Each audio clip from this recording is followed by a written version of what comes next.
आज की क्लास में हम सीखेंगे अस्तर वाले बेल्ट ब्लाउज़ की प्रॉपर कटिंग, जो कि मैं डिटेल में समझाऊंगी। ये रहेगा बैक में डीप नेक और फ्रंट में भी डीप नेक रहेगा। तो चलिए स्टार्ट करते हैं अस्तर वाले ब्लाउज़ की कटिंग, जो कि बेल्ट ब्लाउज़ में रहेगा। ठीक है, क्योंकि मैंने बिना अस्तर का तो सिखा दिया, लेकिन अस्तर वाला भी सिखाना ज़रूरी है। हमारे पास ये मेन कपड़ा है जिसमें कोई बॉर्डर नहीं है। अगर बॉर्डर है तो उसे हटा लें, क्योंकि स्टिचिंग के समय हम दोबारा लगाते हैं। और 1 मीटर आपको अस्तर लेना है। अगर आप बिगिनर हैं तो 1 मीटर अस्तर लेना, चाहे वो कोई भी साइज़ हो, ताकि कम ना पड़े। ठीक है, यहाँ पर हम देखेंगे पास से अस्तर को रखना है डबल फोल्ड में, क्योंकि हम फ्रंट ओपन बना रहे हैं, बैक नहीं बना रहे हैं, फ्रंट ओपन बना रहे हैं। अपनी और ओपन साइड लेंगे। अच्छे से आयरन करके रखना है अस्तर को, बिना आयरन करे नहीं कट करना। यहाँ से एक स्ट्रेट मार्क कर लेंगे। चेस्ट साइज़ इसका 38 रहेगा, अपर वेस्ट रहेगा 37 इंच। अब यहाँ से लेंगे रेडी लेंथ। कस्टमर की ब्लाउज़ की रेडी लेंथ है 15, तो हम लेंगे 2 इंच बढ़ा के, क्योंकि ये बेल्ट ब्लाउज़ है। आप इसमें 2.5 इंच भी बढ़ा के ले सकते हैं, मैं सिर्फ 2 इंच बढ़ाऊँगी। ठीक है, बहुत सारे लोगों का अगर थोड़ा बहुत छोटा हो जाता है तो आप तो 2.5 इंच बढ़ा के ले सकते हो। तो मैंने यहाँ पे 2 इंच बढ़ा के लिया है। यहाँ से एक स्ट्रेट मार्क कर देंगे। अब साइड से हम 1/2 इंच छोड़ेंगे हुक का मार्जिन, और मैं छोड़ रही हूँ थोड़ा और ज़्यादा, क्योंकि ये थोड़ा तिरछा है ना, उसे भी स्ट्रेट करना है और हुक का मार्जिन भी रखना है। तो 1/4 इंच मैं छोड़ रही हूँ। ठीक है, क्योंकि जब मैं कटिंग करूँगी तो इस वाले पॉइंट से कटिंग करूँगी। साइड से ना किनारी जो है वो थोड़ी सी ख़राब है, आगे पीछे है, तो उसे छोड़ देंगे। कस्टमर का फुल शोल्डर 15 इंच है। कितना? 15 इंच। पहले हम लगाएंगे फुल शोल्डर का निशान 7.5, कुछ ना कम करेंगे ना ज़्यादा करेंगे।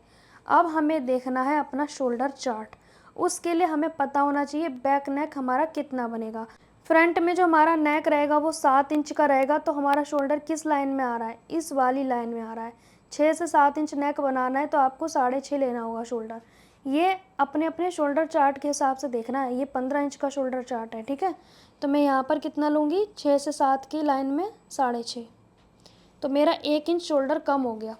ठीक है, पहले कितना था? 7.5, मैंने सीधा सीधा 1 इंच कम कर दिया। अगर बात करें डबल में तो 2 इंच कम हुआ है, लेकिन अब हम ड्राफ्टिंग जो हाफ में करते हैं ना, तो उसी के हिसाब से हम बात करेंगे। ठीक है, 7.5 में से माइनस किया तो 6.5 हो गया। अब ये हमारी लाइन आ गई आर्म होल की। अब ये आर्म होल की लाइन हमें कितनी लेनी है? हमें अभी 6 इंच पे लेनी है रैंडमली। ठीक है, और यहाँ पर हम एक निशान बना देंगे। अभी आप ये मत सोचना कि 6 इंच हमारा आर्म होल है, नहीं, आर्म होल राउंड पे ध्यान देना है। अब हम लगाएंगे चेस्ट का निशान। तो चेस्ट हमारी है इसमें 38 इंच, लेकिन ये नेक है डीप, तो इसमें हमारी कितने इंच की लूजिंग ऐड होगी? तो उसके लिए लूजिंग चार्ट देखना पड़ेगा, और चार्ट की वीडियो मैंने डाली हुई है, देख सकते हैं। यहाँ पर हम नेक लेंथ के हिसाब से देखेंगे, 5 से 7 में जो नेक रहेगा उसमें 2 इंच की लूजिंग ऐड होगी। तो हमारा जो चेस्ट साइज़ फिक्स 38 है, उसमें हम 2 इंच की लूजिंग ऐड करेंगे। बॉडी पे आपको फिक्स नाप लेना है, तब आप लूजिंग ऐड कर सकते हो। अगर आपने लूज़ नाप लिया है तो फिर आप अपने हिसाब से देखोगे। ठीक है, मैं यहाँ पे फिक्स बॉडी मेजरमेंट के हिसाब से बताती हूँ। तो 38 में हम 2 प्लस कर देंगे, 40 हो जाएगा। 40 का चौथाई भाग लेंगे हम। ठीक है, अब ये निशान हम सीधा रख देंगे, कोई कमर का निशान आपको नहीं लगाना है। मार्जिन आपको कितना लेना है? कम से कम 2 इंच का मार्जिन लेना है आपको। नीचे तक आपको 2 इंच मार्जिन लेना है। अब यहाँ पर लेंगे हम नेक। तो नेक किस हिसाब से लिया जाता है? हमें रखना होता है शोल्डर पट्टी के हिसाब से। अगर आपकी शोल्डर पट्टी 2.5 इंच है तो आपको 3 इंच लेनी पड़ेगी। हाफ इधर सिलाई में जाएगी, हाफ नेक में चली जाएगी, क्योंकि हम फ्रंट में और एक पट्टी लगाते हैं। तो हम 3 इंच पे रख देंगे निशान, ओ सॉरी 3.5 पे। ठीक है, 2.5 इंच हमें रेडी चाहिए, तो 1 इंच बढ़ा के निशान लगाना है। तो ये हमारी लाइन है नेक लेंथ की। ठीक है, नेक विड्थ की। अब हम लेंथ कितनी लेंगे? हम नेक लेंथ लेंगे 7 इंच, ना कम ना ज़्यादा, क्योंकि कस्टमर जो पहनते हैं नेक वो 7 इंच का पहनते हैं। अब इसमें ना तो मैंने बढ़ाया ना घटाया, क्योंकि और एक पट्टी में जितना नेक हमारा बनाने से बढ़ता है उतना हमारा शोल्डर की सिलाई में चला जाता है, तो ना कम करना है ना ज़्यादा। लेकिन बुकरम के नेक कभी नहीं बढ़ते, उसमें हमें मार्जिन लेना होता है। यहाँ पर हम शेप लगा देंगे।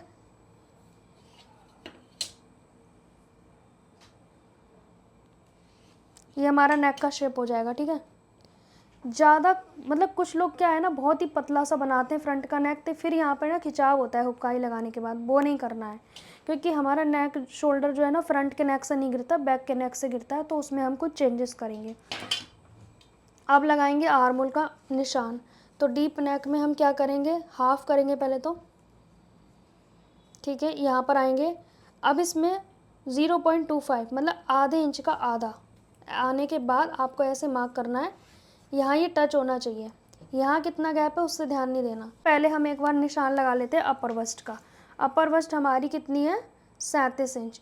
तो 37 में भी हम 1 इंच बढ़ा देंगे, क्योंकि हम 1 इंच की लूजिंग ऐड करेंगे अपर वस्ट में, तो हो जाएगा हमारा 38। 38 का चौथाई भाग आएगा 9.5। ठीक है, हम यहाँ पर इस तरह से गोलाई करेंगे। आइडिया रहना चाहिए कि हमारा गोलाई का निशान कहाँ पे जा रहा है। ठीक है, ये हमारा फ्रंट आर्म होल हो गया। अब हम यहाँ पर लेंगे चेस्ट का 10वां हिस्सा। तो मैं यहाँ पर 4 इंच पे निशान लगा रही हूँ। यहाँ से लेंगे बस्ट पॉइंट। तो बस्ट पॉइंट कस्टमर की कितने इंच पे है, 11 इंच पे। हम लेंगे हाफ इंच बढ़ा के 11.5। तो हमारा ये आ जाएगा बस्ट का पॉइंट। ठीक है, ये पॉइंट मिला, इससे सारी डार्ट हमारी डलेंगी। तो इस लाइन को हम ऐसे कर देंगे, ये हमें बस्ट की लाइन मिल गई हाफ इंच बढ़ा के, और ये हम प्लस पॉइंट पे हम सारी डार्ट डालेंगे। तो ये वाली डार्ट हम कुछ इस तरह से डाल देंगे। ठीक है, अब उसके बाद यहाँ से हाफ इंच हमने नीचे रखनी है, प्लेट ख़त्म करनी है, वो हाफ इंच नीचे करनी है इस बस्ट पॉइंट से। अब ये वाली डार्ट हमारी 1.5 इंच की दूरी पे, यहाँ से जो डार्ट डलेगी वो 2 इंच की दूरी पे डलेगी। आर्म होल की डार्ट हम इस जगह पे डालेंगे, यहाँ पर। आप अगर देखें तो यहाँ से जैसे ये लाइन हम ऐसे जोड़ देते हैं, ये 1 इंच हमारा कहाँ पे टच हो रहा है, यहाँ पे। तो इस वाले पॉइंट पे निशान लगाएंगे और यहाँ पर इसको टच कर देंगे। ठीक है, अब यहाँ से हम 2 इंच की गैपिंग रखेंगे, क्योंकि साइज़ हैवी है ना, बहुत पतले हो तो 1.5 इंच की गैपिंग सही रहेगी। इसमें बहुत ज़्यादा साइज़ नहीं होते हैं। अब हमारी जो कमर का साइज़ है, कमर हमारी है 33 इंच की। 33 का चौथाई भाग कितना होता है, 8.25। तो हम 8.25 पे निशान लगाएंगे। अब ये जो गैप बचा है ना, देखो चेस्ट ये है, चेस्ट का निशान लगा दिया हमने, ये सीधा नीचे तक गया। अब हमें यहाँ पर लेना है कमर का चौथाई भाग। ठीक है, तो कमर 8.25 इंच आएगी, 33 का चौथाई। अब ये जो डिस्टेंस बचा है ना, इसी को हम डार्ट में ले आते हैं, तो हमारी ये सिलाई साइड की सीधी आती है फिटिंग करने वक्त, स्टिचिंग के समय। अगर ये सब नहीं करोगे तो फिर टेढ़ी सिलाई पे आप काम करते रह जाओगे। ठीक है, तो अब ये कितना आ रहा है, 1.5 इंच आ रहा है। तो इस 1.5 इंच को हम दोनों साइड डिवाइड कर देंगे इस तरीके से। दोनों साइड बराबर आई, 1.5 इंच का आधा हमने इस साइड पे लिया है और 1.5 इंच का आधा हमने इस साइड पे लिया है। ठीक है, तो ये हमारी डार्ट निकल आई, जो हमारा डिस्टेंस है उसी को डार्ट में हम शिफ्ट कर देते हैं। अब यहाँ से ऐसे आएगी ये, स्टिचिंग के समय भी ये हम ऐसे ही लेते हैं। ये हमारी डार्ट हो गई। अब ये डार्ट कितनी लेनी है, ये हमें लेनी है 1.25 इंच या हाफ इंच, क्योंकि इस डार्ट को डालना बहुत ज़रूरी है, नेक की लूजिंग को ख़त्म करता है। जैसे मैं डार्ट को पकड़ रही हूँ ना, तो ये देखो इस साइड को शिफ्ट हो रहा है, इसका मतलब ये डार्ट डालना बहुत ज़रूरी है, कंपलसरी है। अब ये वाली डार्ट कितनी डालनी है, ये बहुत कम डालनी है, ज़्यादा नहीं डालनी। यहाँ से 1 इंच नीचे जाओ और इस पॉइंट पे मिला दो। ठीक है, ये यहाँ पर मिल गई। अब हमें यहाँ से लेनी है, जो फिटिंग का निशान है ना, इस पे डार्ट लेनी है, वहाँ नहीं लेनी है। ये हमने टोटल हाफ इंच की या 1.25 इंच की आप ले सकते हो, और डरने की ज़रूरत नहीं है, कम ज़्यादा हो जाएगा, इतना नहीं डरते हैं। ठीक है, मेन हमारी 2 डार्ट ज़रूरी होती है जो पफ को क्रिएट करती है, ये और ये। अब ये डार्ट कैसे डाल, ये जो आर्म होल की डार्ट हमारी है, वो लोग पूछते हैं कितनी डालें। जो ये डिस्टेंस आया वो यहाँ पे रख दिया जाता है। कुछ नहीं समझ आए तो यहाँ की डार्ट है उसका आधा ले लो, तो बात वहीं की वहीं है, जितना ये आधा आ रहा है उतना ही ये आ रहा है। तो इन दोनों में से कोई भी फॉर्मूला आप यूज़ कर सकते हो। तो हम कहाँ पर लेंगे, जहाँ पे हमारी बाजू अटैच होती है, तो इस वाले पॉइंट पे लेंगे। दूसरा ले लेती हूँ चौक, ये हमारी डार्ट आएगी। ठीक है, इस तरह से हम निशान लगाएंगे। ठीक है, ये हमारी यहाँ से ये वाली डार्ट हो गई, यहाँ से ये वाली डार्ट हो गई। ठीक है, तो ये हमारी डार्ट ये सेंटर वाले से 1/2 इंच नीचे जाती है हमारी ये वाली डाट, ठीक है। तो ये हमारा पॉइंट है जिससे हमने सारी डाट डाली है। ये 1/2 इंच नीचे गई, ये 1.5 इंच अंदर इधर गैपिंग पे आई, ये 2 इंच की गैपिंग, ये 2 इंच की गैपिंग। बहुत पतले हो तो 1.5 इंच की गैपिंग। आप खुद सोचो, आपका बस्ट इतना है तो इतना, कम है तो कम कर दो डिस्टेंस, सीधी सी बात है। अब हमें पिन लेनी है और इस डाट को क्लोज़ करना है। जी हाँ, अगर आपको ये समस्या से बचना है सिलाई के समय कि हमारी जो ब्लाउज़ है जिसमें जो हम बाजू अटैच करते हैं वो छोटी ना पड़े, आर्म होल बड़ा ना पड़े, क्रीज़ ना आए, झोल ना आए, तो ये मेथड तो आपको करना ही पड़ेगा। इसमें कोई बरसों नहीं लगते, लेकिन अगर आप पहले ही डर जाओगे तो फिर कुछ नहीं हो सकता उसका, है ना। लेकिन डर डर को आगे जीत है, ये सुना होगा। तो काम करते रहो तो डर के आगे जीत मिल जाएगी, ठीक है जी। अब हमें अपने आर्मोल को सेट करना है क्योंकि ये पक्का आर्मोल छोटा हो गया होगा। अब हमें जानना है कि आर्मोल कितना रखें। अभी तक हमें नहीं पता हमने कितना रखना है। अब आर्मोल हमें मेज़र करना होता है ना कस्टमर का, तो मैंने साइज़ लिया हुआ है। मेरे कस्टमर का जो आर्मोल है वो है 16 इंच का। कितने इंच का? 16 इंच का। तो इसका आधा होना चाहिए मेरे कस्टमर का आर्मोल। तो मैं यहाँ पर मेज़र करूँगी, 8 आना चाहिए। लेकिन हम अभी इसको गोलाई को भी मेज़र करेंगे, लेकिन अभी डिस्टर्ब हो गई है ना गोलाई, पर हम रफली तो चेक कर ही लें। मेरे कस्टमर का आर्मोल है 16, मुझे इसका आधा चाहिए, ठीक है। तो पहले इसकी जो आर्मोल शेप है वो बिगड़ गई है, उसको हम सही कर लें। यहाँ पे थोड़ा सा नीचे जाएंगे, ठीक है। अब मैं ब्लू वाले से लगा देती हूँ। उसी आर्मोल को थोड़ी सी शेप सही करनी है, सीधी सी बात आप ये समझ लो, ठीक है। अगर ये शेप नीचे जा रही है तो नीचे जाने देंगे, लेकिन मेज़र करेंगे पहले। 16 का आधा लेंगे। हमें डीप नेक में कभी भी ऊपर शोल्डर मार्जिन नहीं लेना है जो हमारी शोल्डर की सिलाई में जाता है, डीप नेक में नहीं लेना है, ऐसे मेज़र करना है। तो मेरा ये कितना आ रहा है? मेरा ये 8 में 1 लाइन ज़्यादा आ रहा है, इतना मुझे चलेगा। 1 लाइन से कम ज़्यादा कुछ फ़र्क पड़ता नहीं है, ठीक है। अगर बहुत ज़्यादा अंतर है, छोटा आ रहा है तो चेस्ट लाइन फिर से नीचे ले जाओ, बड़ा आ रहा है तो चेस्ट लाइन ऊपर ले जाओ। इस तरह से अपने आर्मोल को कंप्लीट करना है। बहुत सारे लोग क्या करते थे अब तक कि भैया कटिंग कर ली आर्मोल की, फिर स्टिचिंग करते समय ये देखो गंदी सी शेप आती है, उसी पे बाजू जोड़ देते हैं। झोल क्रीज सब वही पैदा करती है।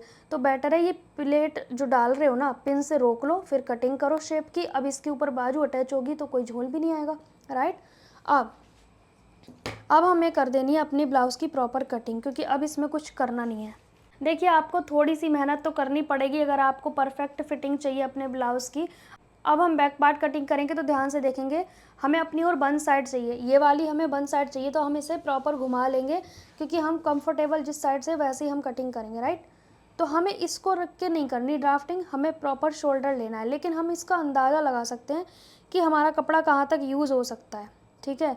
यहाँ से हमारा ये कपड़ा यूज़ हो सकता है, तो हम यहाँ पर इससे नीचे ही जाएंगे थोड़ा सा, ठीक है, ये वाली लाइन पे, क्योंकि हमें ऊपर बढ़ा के रखना है, कपड़ा एक्स्ट्रा छोड़ना है। क्यों? उसका कारण ये कि हमें आर्मोल कंप्लीट करना है, ठीक है। हम ब्लू वाले से लगाते हैं क्योंकि ना थोड़ा मिक्सअप हो रहा है। अब हम लेंगे अपने ब्लाउज़ की रेडी लेंथ, फिर से हम ड्राफ्टिंग करेंगे, मेहनत तो करनी पड़ेगी भाई। हमारे ब्लाउज़ की रेडी लंबाई 15 है तो हम 16 लेंगे। उसमें हमने कितनी ली थी? 17, लेकिन इसमें हमें सिर्फ 16 लेनी है क्योंकि फ्रंट का हिस्सा ज़्यादा है ना बॉडी पे, आप खुद सोचो, बैक में थोड़ा ना है बस्ट। अब हमें अपने फुल शोल्डर का निशान फिर से लगाना है। तो 7.5 है मेरा फुल शोल्डर जो मेरे कस्टमर का है, तो मैं 7.5 पे निशान लगा चुकी हूँ। अब हमें देखना है बैक नेक, तो हमारा बैक नेक कितना है और हमारा 15 इंच के शोल्डर में कितना आएगा। मेरे कस्टमर का बैक नेक है 12 इंच का, तो मैं क्या करूँगी, 12 इंच का नेक बनाने के लिए उसकी लाइन में शोल्डर कितना आ रहा है? 5 इंच आ रहा है, तो 5 इंच में शोल्डर लूँगी गाइस, 5 इंच। तो मैं यहाँ पे लूँगी 5 इंच, ये हो गया हमारा 5 इंच का शोल्डर। इतना माइनस कर दिया, 2.5 माइनस कर दिया। अगर बात करें 15 शोल्डर का तो हमने टोटल 5 माइनस कर दिया। सोचो आप, अब आपको लग रहा है इतना कम शोल्डर, पर आपको डरना नहीं है, मैं हूँ ना। अब यहाँ पे रैंडमली चेंज पे हम आर्मोल लेंगे और ये हमारी चेस्ट की लाइन हो जाएगी, ठीक है। क्या हो जाएगी? चेस्ट की लाइन। अब हमारे पास क्या है? अपर बस्ट। अब ये नेक ना 12 इंच मतलब बहुत ज़्यादा डीप है, तो 37 इंच हमारी अपर चेस्ट है। इसमें हम कोई लूजिंग ऐड नहीं करेंगे क्योंकि डीप नेक हद से ज़्यादा हो गया, तो हम कितना लगाएंगे? 9.25 पे। कोई ऐड नहीं करना, कुछ ऐड नहीं करना, ठीक है। अब कमर का निशान कैसे लगाएंगे? कमर है 8.25, ठीक है। अब 1 इंच हमें किसका चाहिए, जल्दी बताओ? प्लेट का। बस सीधा सीधा निशान हो गया हमारा। यहाँ पे हमने ऐसे नहीं लगाया कि जितना यहाँ इतना यहाँ, नहीं, पहले कमर का चौथाई, फिर उसके बाद प्लेट का। अब लेंगे मार्जिन। मार्जिन कितना लेंगे? जितना फ्रंट पार्ट में लिया है, वरना बाजू सिलते वक्त छोटा बड़ा होगा, फिर मुझे मत कहना, ठीक है। अब यहाँ पर निशान लगा दिया। अब हमें डालनी है डाट। जी हाँ, तो डाट कैसे डालेंगे? यहाँ से 4 और यहाँ से लेंगे 5 या 5.5 या 4.5, पर इसका नेक भी तो डीप है। अब हमें अपना आर्मोल मेज़र करना है। हमारा आर्मोल था 16, 8 इंच तो हमने फ्रंट वाले को दे दिया, अब बचा 8 इंच हमें यहाँ कवर करना है। हमें आर्मोल कंप्लीट करना है गाइस, छोटे बड़े से मतलब नहीं होता है। और बैक पार्ट हमेशा बैक पार्ट डीप नेक में अपर चेस्ट से कटिंग होगा, ठीक है। तो यहाँ पर पहले हम गोलाई कर लेते हैं। इस तरीके से गोलाई करेंगे, थोड़ी खड़ी गोलाई रहेगी इसमें, ठीक है। ये कुछ ऐसे आएगा, यहाँ से थोड़ा शेप ऐसे देना है। अब हमें अपना आर्मोल 8, यहाँ से 8 रखेंगे, ऐसे करके कंप्लीट करना है। तो देखो हमारी लेंथ अब यहाँ पे ख़त्म हो रही है आर्मोल की। इसका अब आपको लग रहा है ये तो ब्लाउज़ की लंबाई कम हो जाएगी, नहीं होगी भाई, नहीं होगी, परेशान नहीं होना है। हमें बस अपने आर्मोल को कंप्लीट करना है। ब्लाउज़ बना के देखो, कोई लंबाई कम नहीं होती है। अब हमारी लंबाई ये वाली हो गई, ठीक है। अब हमें क्या करना है? अब हमें ये डाट को डालना है, जितना इंच हमने लिया है मार्जिन उतना ही डालना है, आधा इधर आधा इधर, क्योंकि हमें टोटल 1 इंच लिया है ना, तो उसको यहाँ पे शिफ्ट करेंगे, क्योंकि डाट जो है वो यहाँ नहीं डलेगी, यहाँ डलेगी, इस तरीके से। अब इसको करेंगे क्लोज। जी हाँ, साइड सिम मिलाना बहुत इंपॉर्टेंट है। ये जो साइड की सिलाई है ना, वो निशान है ना, उसको यहाँ पे रख देंगे एक बार, निशान के ऊपर निशान। इसको नहीं मिलाना कि ऐसे जा रहा है ऐसे, नहीं, निशान को मिलाना है, निशान पे मिला दिया। अब यहाँ पे जाएगा हमारा थोड़ा सा डाट, ठीक है, तो इसको भी ऐसे क्लोज कर देंगे हाथ से पकड़ के। अब ये निशान कहाँ पे आ रहा है? ऐसे, ठीक है, ये आ गया गाइस। ध्यान से देखो, ध्यान से और प्यार से, प्रोफेशनल तरीका सिखा रही हूँ मैं आपको, फ्री में ज्ञान दे रही हूँ, फिर भी आप वीडियो नहीं देखते पूरा, है ना। ऐसे मिला दिया, देखो मैंने क्या किया, ध्यान से देखो, ठीक है। ये डाट डाल के कर लो बाद में, नहीं तो फिर यहाँ से छटाई करनी पड़ेगी। अब इसे हटा देंगे, इसकी कोई ज़रूरत नहीं। अब ये स्केल हमें ऐसे रखना है कि यहाँ से और यहाँ से ये मैच हो जाए। मैच हो गया, बस हो गई कटिंग, कुछ भी नहीं बचा अब तो। कर डालूँ कटिंग, उड़ा देती हूँ यहाँ से, ठीक है। अब हमें यहाँ पर ये जो नेक है वो डेप्थ कितनी लेनी है? हम तो देखो उस पे बनाएंगे, फ्यूजिंग पेपर पे बनाएंगे, तो हम अभी विड्थ नहीं लेंगे, सिर्फ नेक लेंथ आपकी ड्राफ्टिंग करके दिखा रही हूँ मैं। 12 इंच का नेक आ रहा है, क्योंकि ये क्यों दिखा रही हूँ ड्राफ्टिंग करके, क्योंकि आपका डाउट होगा ना ये प्लेट कैसे शिफ्ट होगी। इस प्लेट को हम क्या करेंगे, इसे और छोटा कर देंगे। अभी ये नेक देखो, यहाँ पे कितना भी चौड़ा आप रख सकते हो, 3, 3.25, तो मैं अभी 3.25 रख ले रही हूँ, है ना। अब ये नेक हमारे ऊपर जाएगी चार्ट के अकॉर्डिंग, ठीक है। तो उसके लिए हमें क्या करना पड़ेगा? अभी हम ऐसे ही छोड़ेंगे क्योंकि स्टिचिंग में समझेंगे, ठीक है। तो मैं बस आपको ये दिखाना चाह रही हूँ कि हमारे नेक की शेप कुछ इस तरह से आएगी। तो ये डाट हमारी वैसे आ जाएगी, यहाँ तक तो है हमारी नेक की शेप, तो ये डाट हमारी वही वाली रहेगी। लेकिन आपका नेक और ज़्यादा डीप और ज़्यादा ब्रॉड हो जाएगा, तो ये डाट छोटी हो जाएगी या फिर उधर चली जाएगी। इसको इधर उधर कर सकते हैं, इसका इतना वो नहीं है कि यहीं पर रहेगी, इसको आगे पीछे घुमा सकते हैं हम लोग, ठीक है। अब हम कर देंगे कटिंग। ध्यान से सुने, हमने अपने आर्मोल को कंप्लीट किया है, इस तरीके से हमने अपने आर्मोल को कंप्लीट किया है। तो ये एंड हमारा यहाँ पे आ रहा है, ये वाला पॉइंट पे, पहले हमारा ये वाला था। तो आप ये क्वेश्चन मत करना लेंथ कम हो जाएगी, कोई क्वेश्चन मत करो। कभी कभी क्या होता है, सीखना ज़रूरी होता है। अब इस पिन को रिमूव करेंगे। अब इसमें हम बेल्ट के पार्ट की शेप डालेंगे, ठीक है। तो हमें करना क्या है, ध्यान से देखेंगे। यहाँ से लेंगे 3 इंच, ठीक है, और यहाँ से भी लेंगे 3 इंच। अब मैं एक चीज़ आपको बता दूं, जिसको फोर्टक्स ब्लाउज़ बनाना है वो यहाँ तक की ड्राफ्टिंग समझ लेना, ठीक है। इसमें फोर्टक्स ब्लाउज़ हो गया। अब मैं इसी ब्लाउज़ को बेल्ट ब्लाउज़ में कन्वर्ट कर रही हूँ, क्योंकि मुझे एक ही ब्लाउज़ में 2 ब्लाउज़ सिखाने थे, कि सिंपल फोर्टक्स अस्तर वाला ब्लाउज़ और बेल्ट ब्लाउज़। तो यहाँ तक हो गया सिंपल फोर्टक्स। अब इसे हम बेल्ट ब्लाउज़ में कन्वर्ट करेंगे, ठीक है। तो एक बार स्ट्रेट मार्क कर देंगे। ये बेल्ट ब्लाउज़ के लिए मैं आपको बता रही हूँ। अब यहाँ से हमें इस तरह से तिरछी शेप डालनी है बेल्ट के लिए, और ये जो चौड़ाई है वो यहाँ पर शिफ्ट कर देंगे हम। जो 1.5 इंच हमने यहाँ लिया था क्योंकि ये 4 टक्स ब्लाउज़ के अकॉर्डिंग था, अब हमें बेल्ट पे थोड़ी ड्राफ्टिंग करनी है, हमें इस वाले पॉइंट पे करनी है।